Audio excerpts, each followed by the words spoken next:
목사님, 저희, 음소거 되어 있습니다.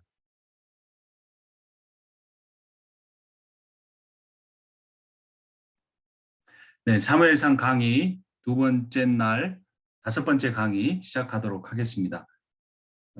이제 저번 시간에 블레셋이 결국 자신들이 섬기는 신 다곤이 여호와 이스라엘의 여호와의 앞에 엎드려지고 머리와 손발이 잘려 있는 모습을 통해 또 자기 백성들이 옮겨가는 여호와의 궤가 옮겨가는 곳마다 독종이 있는 일을 통해 자신들이 승리한 줄 알았는데 여호와가 승리한 것이다.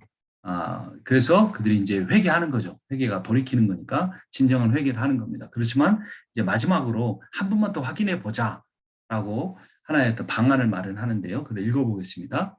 7절에 그러므로 새 수레를 하나 만들고 멍에를 메어 보지 아니한 전나는 소 두 마리를 끌어다가 소의 수레를 메우고 그 수송아지들을 떼어 집으로 돌려보내고 여호와의 궤를 가져다가 수레에 싣고 속건제로 드릴 금으로 만든 물건들은 상자에 담아 궤 곁에 두고 그것을 보내어 가게 하고 보고 있다가 만일 궤가 그 본 지역길로 올라가서 벳세메스로 가면 이 큰 재앙은 그가 우리에게 내린 것이요 그렇지 아니하면 우리를 친 것은 그의 손이 아니요 우연히 당한 것인 줄 알리라 하니라. 무슨 방법입니까? 소 두 마리를 준비시킨 거예요. 새수레도 좋고 그런데 소 두 마리. 근데 멍에를 메어 보지 않는 젖나는 소예요. 그러니까 어미소죠. 어미소가 조신 난다는 건 뭐죠? 새끼를 낳아서 그 새끼가 완전히 성장하지 않은 겁니다. 그래서 그 집에서 그 소를 데리고 와서 수레에다가 두 소를 묶어놓으면 어디로 가겠습니까? 동물이 얼마나 모성애가 강합니까? 자기 집으로 돌아가겠죠. 근데 이 사람들은 어떤 결과가 나와야 여호와가 한 일이라고 생각하는 거예요? 자기 젖나는 소가 새끼가 있는 집으로 돌아가지 않고 그들이 생각한 그 이스라엘 땅으로 가게 되면 그것은 자기들에게 왔던 재앙이 다 여호와로부터 온 것이다. 그러니까 이게 자연 법칙에 의하면 거의 실현 불가능한 일을 설정해 놓고 그렇게 될 때 하나님의 뜻이다. 하나님이 그렇게 하신 것이다. 이렇게 생각을 하려고 하는 겁니다. 자, 밑으로 내려가 봅니다. 자, 그렇게 하게 된 동기가 뭡니까? 그 언약궤를 가지고 올 때는 블레셋 사람들이 전리품으로 가져왔는데 이 언약궤를 내보낼 때는 그 암소들에 실어서 속죄 제물과 함께 보내게 된 거죠. 그 이유가 하나님을 두려워하게 된 겁니다. 자, 이스라엘 블레셋 사람들은 여호와 언약궤를 전리품으로 소유하려고 했죠. 우리 안에도 그런 잘못된 신앙이 있을 수 있습니다. 하나님을 소유하려고 하는 것. 그런데 성경은 정반대로 말합니다. 우리가 하나님을 소유하는 게 아니라 우리가 하나님의 소유가 돼야 한다. 소유는 어떤 존재입니까? 그 주인의 뜻에 따라 쓰임 받는 거죠. 금그릇이든 은그릇이든 질그릇이든 자기 주인의 쓰기 합당하게 되려면 자기를 비워 깨끗하게 해야 한다고 그랬죠. 그래서 우리는 소유. 근데 출애굽기에서 소유라는 거는 세굴라라고 그랬죠. 세굴라는 보물 중에 보물입니다. 그래서 우리가 하나님을 소유하지 않고 우리가 하나님의 소유가 된다고 해서 우리의 자유가 빼앗기고 우리의 인격이 없어지는 것이 아니라 우리가 하나님을 소유하려고 할 때보다 우리가 하나님의 소유가 될 때 우리는 하나님의 보물 중에 보물이 되는 겁니다. 세굴라는 고대 제국의 왕의 보물 중에 그 왕이 자기 목숨과도 바꾸지 않을 최고의 보물을 한 가지를 세굴라라고 불렀던 거예요. 그래서 블레셋 사람들은 하나님을 소유하려고 하다가 그것을 포기하고 보내죠. 그들은 미처 하나님의 소유가 되는 그런 믿음까지는 없었던 거죠. 자, 그래서 앞서 말씀드린 대로 젖이 가득한 암소는 자기 송아지를 버릴 수가 없는 거죠. 새끼가 있는 집으로 가지 않고 이스라엘로 향해 가면 기적이다. 하나님을 끝까지 시험해 보려고 하는 태도입니다. 끝까지 소유해 보려고 하는 태도입니다. 보고 믿으려고 하는가, 보지 않고 믿는가라는 거죠. 하나님을 시험하려 하지 말라. 하나님의 시험을 두려워하라. 누가복음 4장 9절을 보면 또 이끌고 예루살렘으로 가서 성령 꼭대기에 세우고 이르되 내가 만일 하나님의 아들이거든 여기서 뛰어내리라. 기록되었을 때 하나님이 너를 위하여 그 사자들을 명하서 너를 지키게 하시리라 하였고 또한 그들이 손으로 너를 받들어 내 발이 돌에 부딪히지 않게 하시리라 하였느니라. 예수께서 대답하여 이르시되 주 너의 하나님을 시험하지 말라 하였느니라. 우리는 어떤 것을 봐야 하나님이 살아계신다고 말할 수 있을까요? 왜 사람들은 역사적이고 전 세계적인 재앙이 있으면 하나님 도대체 어디 계시냐라고 말하는 걸까? 왜 평안이 있고 어떤 뭐가 잘 돼야 하나님 계시다고 고백을 하는 걸까요? 그런 성경의 내용을 보면 하나같이 하나님께 부름받은 족장의 삶에는 고난이 있었고 예수님께 부름받은 제자들의 삶에도 어려움이 있었고 시험이 있었습니다. 그리고 그 어려움과 시험을 믿음으로 이겨낼 때에만 그들이 끝까지 본향을 향한 믿음을 가지고 이겨냈다고 히브리서 11장이 증거하고 있는 겁니다. 우리의 목회가 잘 돼야, 우리의 자녀가 잘 돼야, 내가 원하는 대로 삶이 이어져야 하나님이 살아계시는 거라고 생각하는 것은 하나님을 시험하려고 하는 태도입니다. 10절 봅니다. 그 사람들이 그같이 하여, 밑으로 내려가 봅니다. 그 사람들이 그같이 하여 전나는 소 둘을 끌어다가 수레에 메우고 송아지들은 집에 가두고 여호와의 궤와 및 금주와 그들의 독종 형상을 담은 상자를 수레 위에 실으니 암소가 베세메스 길로 바로 행하여 대로로 가며 갈 때 울고 좌우로 치우치지 아니하였고 블레셋 방백들은 베세메스 경계선까지 따라가니라. 놀라운 일이 벌어집니다. 여호와 언약궤를 실은 암소들이 자기 새끼들이 있는 곳으로 가지 않습니다. 그래서 그 이스라엘로 갑니다. 그런데 어떤 면에서 갑니까? 울면서 가는 겁니다. 그러니까 소들의 의지와 감정은 어디예요? 자기 새끼들이 있는 집으로 가는 건데 자기들도 모르게 그 집으로 안 가고 어디론가 뭔가가 이끄는 곳으로 가는 거예요. 지금 사람이 이렇게 소를 모으는 게 아니고 소에게 그냥 수레에 실어놓고 가만히 놔두는 건데 그것으로 가는 겁니다. 동물도 주관하시는 하나님. 그런데 하나님이 인간에게는 무엇을 주셨습니까? 자유의지를 주셨어요. 선택할 수 있게. 지금 이 소들은 자기 의지와 상관없이 끌려가는데 하나님 우리를 좀 그렇게 만들었으면 좋겠다는 생각이 들 때도 있어요. 저는.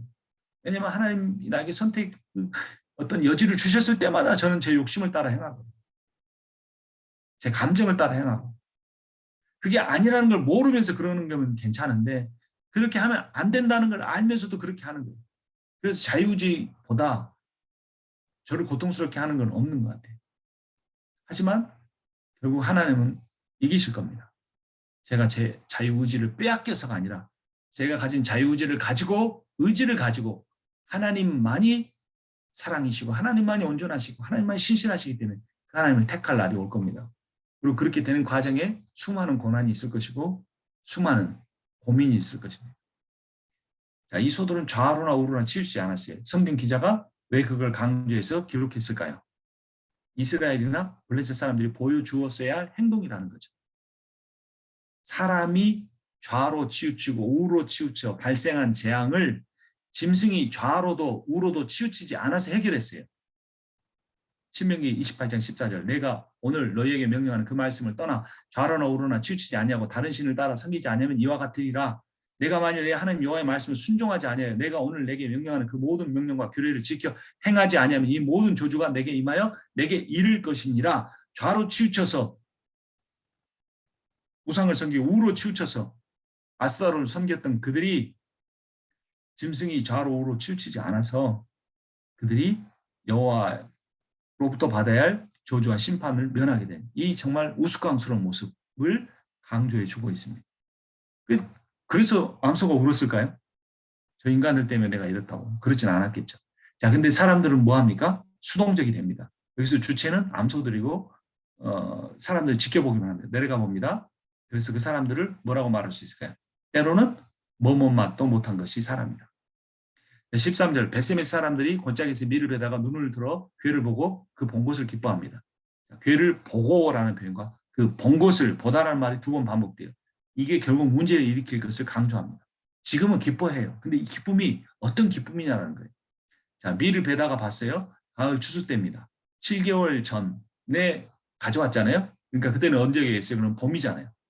봄에 블레셋으로 갔던 빼앗겼던 궤가 가을에 이스라엘로 돌아오니 밀밭에서 밀밭에 베던 사람들이 기뻐했어요.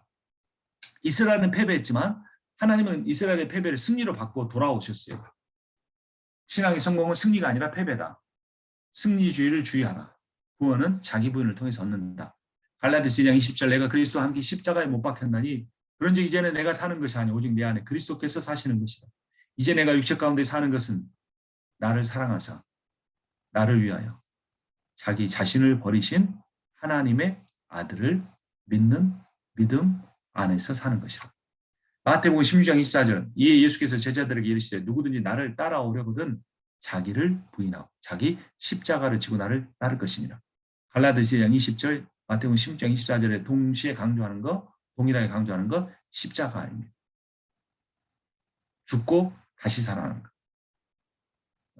갈라디아 2장 20절에 십자가 못 박겠다 그랬고, 마태복음 16장 24절에 십자가를 지고 간다. 그리고 자기 부인이다 이런 말을 했습니다. 이스라엘 백성들은 여호와의 언약궤가 자기들이 그 잃어버린 승리를 여호와께 찾아오셨기 때문에 자기 부인을 해야 되는데 그들은 기뻐하고 있어요. 이 기뻐함이 결코 긍정적인 부분이 아닙니다. 왜 기뻐했을까? 밑으로 가봅니다.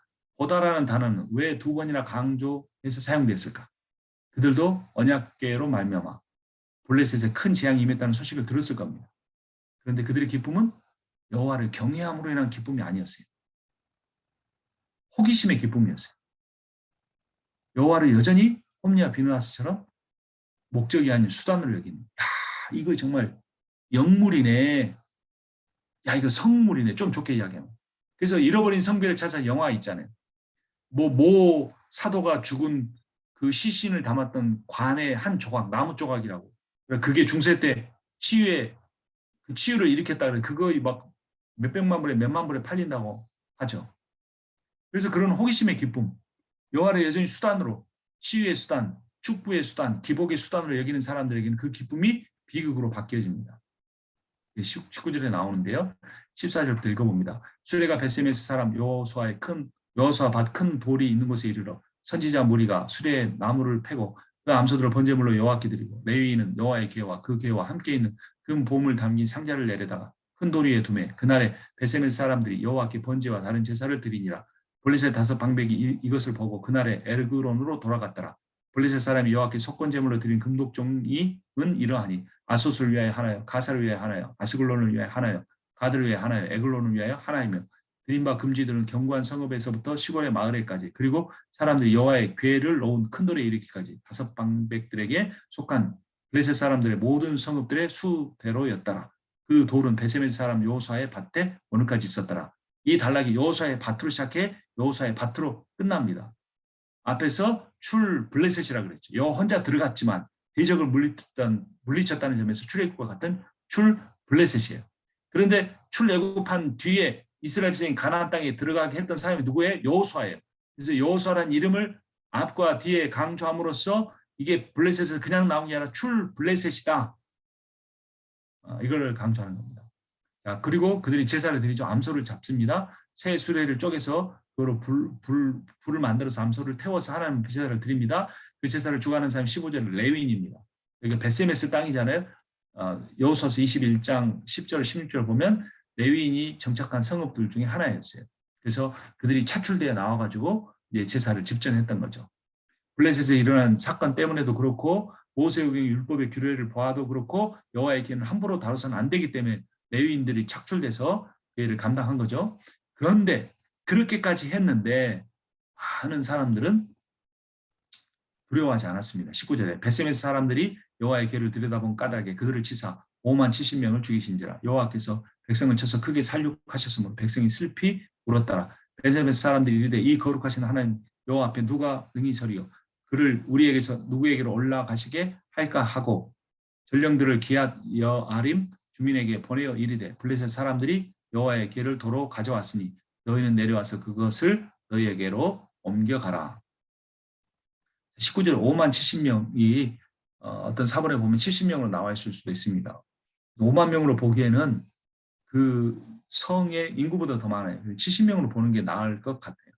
그리고 또 그 상식적으로 생각하면 이게 지금 누가 죽는 겁니까? 뚜껑을 열어본 사람이 죽는 거예요. 한번 뚜껑을 열면 몇십 명이 보고 죽을 수 있잖아요. 앞에서 몇십 명이 죽었는데 5만 명이 계속해서 몇십 명씩 이렇게 죽어나간다는 거는 조금 상상하기가 힘든 거죠.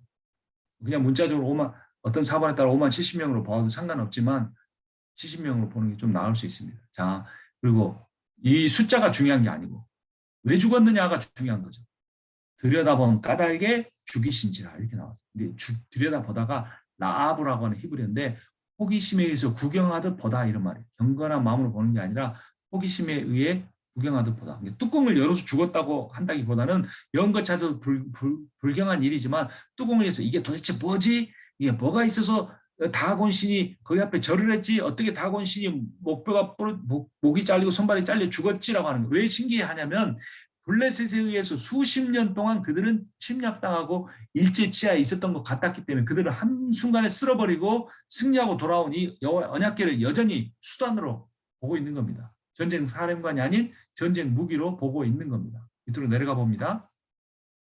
그래서 그들은 궤 안에 임재하신 하나님을 이방 신들 중에 하나처럼 여겼던 거예요.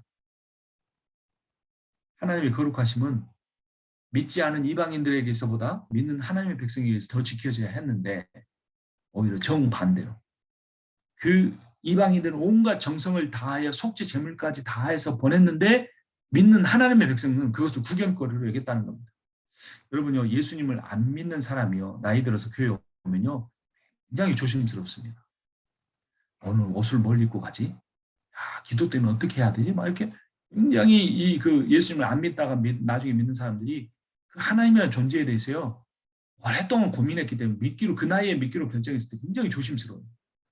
그런데 20년, 30년을 믿은 사람은요 뭐 옷이 중요한 건 아니지만 신경 쓰지를 않아요. 예배드릴 때 찬양할 때도 하나님 임재 잘 생각하지 않을 때가 참 많아요. 말씀 들을 때도 목사님 설교가 이러니 저러니 생각하면 하나님 주신 말씀을 잘 생각하지 않아요. 때로는 믿는 사람들에 의해서 믿지 않은 사람들에 의해서보다 더 여호와의 이름이 낮춰지는 그런 아픈 그런 상황들이 연출이 되는 겁니다. 그래서 결국 이게 기럇 여아림으로 옮겨집니다. 여기는 이 기럇 여아림은 기브온 족속들이 살던 성읍 중에 하나였어요. 여호수아서 9장 17절 이스라엘 자손이 행군하여 셋째 날에 그들의 여러 성읍에 이르렀으니 그들의 성읍은 기브온과 이렇게 나오죠. 그리고 그비라와 부에롯과 기앗 여아림이라. 27절에 그날에 여호수아가 그들을 여호와께서 택하신 곳에서 회중을 위하여 여호와의 제단을 위하여 나무를 패며 물을 깃는 자들을 삼았더니 오늘까지 이르니라.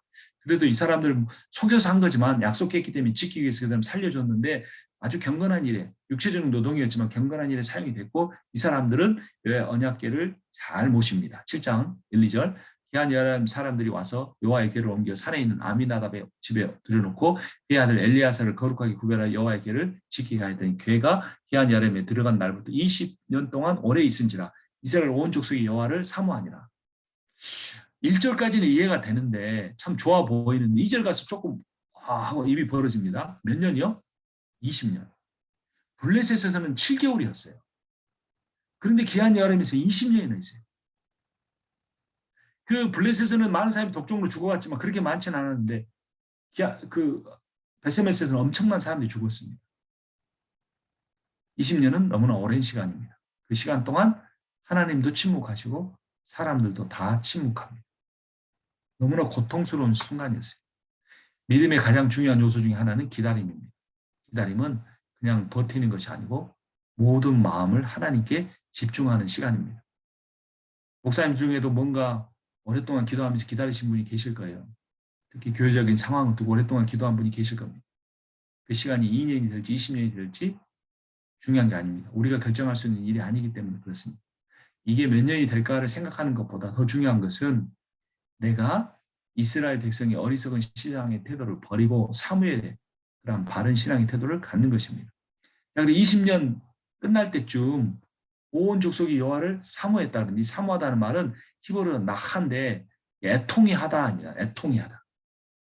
사모한 게 그냥 막 기뻐서 그때 여호와 언약궤를 호기심을 열어보는 그런 기쁨이 아니고 애통해 하는 기쁨이에요. 애통하는 자는 복이 있나니 이런 이 산상수훈의 말씀이 있잖아요. 너무나 고통스러운 거예요. 이 언약궤를 블레셋에 빼앗겨서 7개월 만에 돌아오는 것도 힘든데 20년 동안 그 근처를 가지를 못해요. 두려워서. 그래서 여호와를 너무나 사모하고 애통함이 이게 교차가 되는 거예요. 악순환의 고리. 우상 숭배하면 면서 하나님을 만호를 여겼잖아요. 그리고 그들이 심판을 받았고 고통스럽고 그 고통이 애통으로 바뀌고 애통이 사모함으로 바뀌어지고 있었어요. 20년간 눈물로써 회개하며 하나님과 하나님의 도우심만을 바라고 사모하고 있었던 거예요. 그때 누가 등장합니까? 드디어 사무엘이 등장합니다. 4장 1절에 사무엘의 온 족속의 말씀을 선포했다는 그 이후로 사무엘이 이제 다시 7장 3절에서 등장하는 거예요. 그리고 그가 이렇게 말합니다. 만일 밑으로 내려가 봅니다. 만일 너희가 전심으로 여호와께 돌아오려거든 이방 신들과 아스타롯을 너희 중에 제거하고 너희 마음을 여호와께로 향하여 그만을 섬기라. 그리하면 너희를 블레셋 사람의 손에서 건져내시리라. 자, 왜 20년이었던가 답이 나오죠? 왜 그렇죠? 전심이 아니었어요. 전심이. 왜 20년이 있었던 거예요? 아스타롯을 끝까지 못 버렸던 거예요. 하나님 10년을 기도했습니다. 하나님 30년을 기도했습니다. 우리는 숫자를 말하죠. 하나님 뭐라고 말씀하시는 겁니까? 네 마음이 아직 다 나에게 오지 않았다 이거예요. 네 안에 나보다 더 사랑하는 우상이 아직도 제거되지 않았다라는 거예요. 그것만 해결되면 전심이고 하나님만 바라보면 이틀, 2시간, 2초가 될 수 있는 거예요. 자, 그렇게 말하자 이스라엘 백성이 20년 동안 너무나 사모하며 애통하며 기다렸기 때문에 이런 결론이 나옵니다. 이에 이스라엘 자손이 바알들과 아스타롯을 제거하고 여호와만 섬기니라. 하나님이 이 계획은 언제부터 있었을까요? 다곤의 신전에 들어가셨을 때? 아니면 뭡니까? 홈리와 비나스가 죽었을 때? 아니면 1차 전에 패배했을 때? 아니. 저는 이 사무엘상의 관점에서 볼 때는 한나가 기도했을 때. 한나가 자녀를 낳지 못해 그 수치를 가지고 하나님 앞에 기도할 때 하나님이 그 여인을 택했던 이유가 거기에 있었어요. 한나의 일편단심. 그 수치를 수치로 여길 줄 아는 부끄러움을 여길 줄 아는 그리고 그 부끄러움과 수치를 여호와 하나님을 통해서 해결하려고 하는 저 여인을 통해 그 일을 이루기 원하셨다. 그리고 그 여인을 통해 이루어졌잖아요. 누가 그 일을 한 겁니까? 사무엘만큼은 전심이었고 사무엘만큼은 한나의 마음으로 온전히 하나님 앞에 들으셨기 때문에 그 한나의 기도에 하나님 이 마음을 먹으셨고 한나가 하나님의 마음을 알았고 하나님의 수치를 알아서 사무엘을 드렸고 사무엘이 또 쓰임 받게 된 후로부터 20년하고 7개월이 지나서 이스라엘 백성이 드디어 그 사사시대에 수많은 세월 동안 반복했던 모든 것을 접고 우상을 다 버리고 전심으로 여호와만 여호와만 섬기게 된 겁니다. 그래서 사무엘상 4장 1절에 사무엘의 말이 온 이스라엘에게 전파됩니다. 그 말 이후에 연결돼서 이게 수미 쌍말 구조로 샌드위치 구조로 묶어버리는 겁니다. 그 안에 고통과 고난과 기다림과 애통함이 다 사그러지고 그래서 이스라엘의 애통은 회개로 이어졌습니다. 회개는 뉘우침만이 아닙니다. 회개는 말 고백만이 아닙니다. 회개는 돌아옴입니다. 이 사무엘하 7장의 문맥에서는 우상을 제거하고 전심을 하나님 앞에 드리는 겁니다. 복음은 종교 혼합주의를 배격한다는 사실을 20년의 기다림이 말해주는 겁니다. 사무엘 3장 3절 상반절에 전심으로 3절 하반절에 너희 마음을 그만을 4절에 여호와만을 이 단어들이 강조하는 겁니다. 여러분 종교 혼합주의는 마음 밖에서보다 마음 안에서 더 자주 일어납니다. 자꾸 외형적인 걸 강조하는 이게 진짜 우상을 감추는 방법이에요.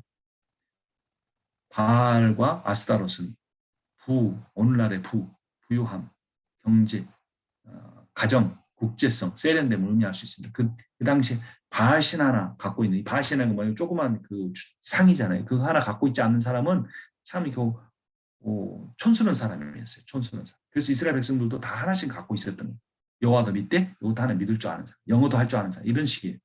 아주 교양 있는 사람, 멋있는 사람, 잘 나가는 사람, 부의 방법, 돈 버는 방법을 아는 사람, 비즈니스를 잘하는 사람, 똑똑한 사람, 처세술을 잘하는 사람, 교회에서 안 좋은 의미의 정치 잘하는 사람, 이런 거였어요. 근데 그것을 다 버린 거예요. 종교 혼합주의를 버리고. 미스바 성회가 일어납니다. 우상을 버리는 회개가 일어나고 하나님께 마음을 드리는 기도가 있고 금식하는 일이 일어납니다. 5절에 보면 사무엘이 온 이스라엘은 미스바로 모이라 내가 너희를 위하여 여호와께 기도하리라. 밑으로 내려갑니다. 6절에 그들이 미스바에 모여 물을 길어 여호와 앞에 붓고 그날 종일 금식하고 거기에 이르되 우리가 여호와께 범죄하였나이다 하니라. 사무엘이 미스바에서 이스라엘 자손을 다스리니라 했는데요. 여기 5절에 기도한다는 것은 제사장 역할, 중보, 6절 하반절에 다스린다라는 사사의 역할의 통치, 중보자와 통치자, 그리스도가 통합해서 신약이 완성하신 거죠. 그 사이에 금식이 있었어요. 이 금식은 기도와 다스림을 더 이렇게 정확하게 하나님 뜻에 맞춰가는 거예요. 다스린다는 표현이 히브리어로 샤파트인데 이것의 동명사 쇼페트가 사사, 판관이라는 거죠.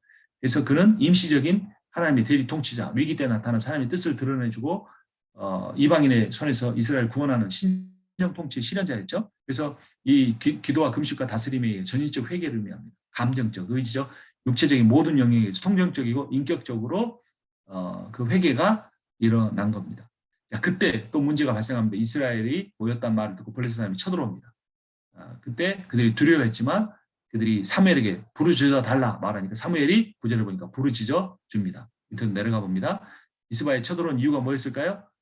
앞에서 오늘 강의 초반부에 말씀드린 첫 번째 강의 전쟁을 시작하는 장소 였기도 하고 미스바가 사사기 20장 21장에 나온 것처럼 또 당시에 블레셋이 이스라엘을 거의 지배하고 있었는데 집회 허락을 받지 않은 불법 종교 집회일 수 있고 그들이 단합하면 블레셋을 공격할 수 있다고 예상할 수 있기 때문에 쳐들어온 거예요. 근데 전에는 준비하고 있었는데도 졌잖아요. 근데 이거는 준비하지 않고 금식하고 기도하고 있는데도 이겼어요. 그 다른 방법이 뭡니까? 기도였다고 말합니다.